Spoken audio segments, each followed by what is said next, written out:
Could you make it clear like that again?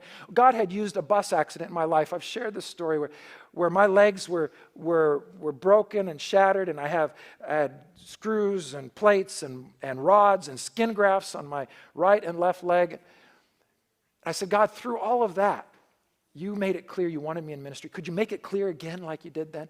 After the surgeries of the skin grafts and such, for weeks, months after that, I had shards of glass from the accident, or even a staple or two that they missed, work their way out of the wounds, and they would just fester. You'd kind of wake up, and there would be a red festering, and then by mid-afternoon, there'd be a point of something, and a staple would pop out, or a shard of glass. I said, Lord, could you make it as clear? And it's a summer day. I'm praying this prayer, and I'm kneeling in my corner, and my feet rub together, my heels touch, and one pokes the other. Oh, what is that?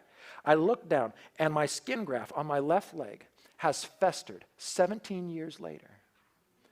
And I rub it, and out comes a shard of glass. In an instant, I knew what God wanted me to do. In an instant, I knew. There was no question. He made it clear with a shard of glass that he had tucked in there for 17 years. Hey, I'm going to save this. We'll have a moment later with this one. So you're sitting there going, well, I wish my life was like that. Like you have angels that show up in town cars and like giant beans and hay fields and shards of glass working out of old wounds. Those are 4. Let me remind you, those were 4 in 45 years.